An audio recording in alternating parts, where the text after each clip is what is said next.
Hi families, இந்த வீடியோவில் என்ன பார்க்க போகிறோன்னா விஜய் பிரியங்கா அக்கா செகண்ட் மேரேஜ் பற்றி தான் பார்க்க போகிறோம். இப்போ வந்து ஃபஸ்ட்டு லைஃப் வந்து அவங்களுக்கு வந்து டைவர்ஸ் ஆகிடுச்சு. அதனால் அவங்க இவ்வளோ நாளாக சிங்கிளாக தான் இருந்தாங்க. அப்போ யாரும் வந்து அவங்களுக்கு எதுவும் கேட்கல. ஆனால் இப்போ அவங்களுக்கு செகண்ட் மேரேஜ் ஆகிடுச்சின்ட்டு நிறைய பேர் அவங்களுக்கு வந்து ஹேட்ரேட் ஏன் அவ்வளோ கமெண்ட் பண்ணுறீங்க, முடிஞ்சால் வாழ்த்துங்க, பிடிக்கலையா அதை ஸ்கிப் பண்ணிவிட்டு போயிட்டே இருங்க. இது வந்து நான் சொல்லாமல் என்னன்னு தெரில, ஆனால் விஜய் பிரியங்கா அக்கா எனக்கு ரொம்ப பிடிக்கும்.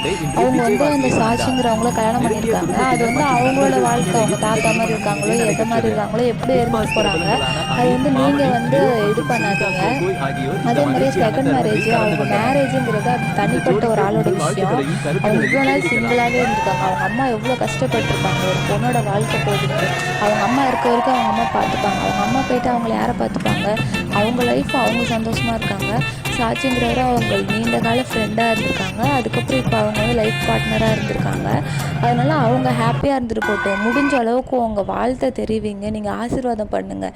அவங்களுக்கு வந்து அவ்வளோ ஹேட்ரேட் கமெண்ட் கொடுக்காதீங்க. பிரியங்கா அக்கா ரொம்ப ஒரு ஜெம்முங்க. அவங்க எல்லாத்தையும் சிரிக்க வைப்பாங்க. ரொம்ப நல்லவங்க. அவங்க கல்யாணத்துக்கு அவங்க வந்து சிம்பிளாக ப்ரைவேட்டாக தான் கல்யாணம் பண்ணியிருக்காங்க. அவங்க ஃபேமிலிஸ், அப்புறம் அமீர், பாவனி, நிரூப்பு, அப்புறம் சுனிதா, இவங்களை மட்டும் கூப்பிட்ருப்பாங்க போல். இதுக்கு மேலே அவங்க வந்து லவ் மேரேஜாக என்னான்ட்டு அனௌன்ஸ் பண்ணுவாங்க. அதுக்கப்புறம் நம்ம வந்து என்ன ஏதுன்னு பேசிக்கலாம். இப்போவே அவங்களுக்கு இப்போ தான் கல்யாணம் இருக்குது, இப்போவே அது இதுன்னு எதுவும் பேசிக்காது. பிரியங்கா அக்காவை பிடிச்சவங்க மறக்காமல் இந்த வீடியோக்கு ஒரு லைக் பண்ணிவிட்டு ரெட் கலர் ஹேர்ட்டை கமெண்ட் பண்ணுங்கள். அதேமாதிரி செகண்ட் மேரேஜ் பற்றி உங்கள் கருத்தையும் ஷேர் பண்ணுங்கள். ஒரு பொண்ணால் தனியாக வாழ முடியும், எவ்வளோ நாள் வாழ முடியும் நீங்களே சொல்லுங்கள்.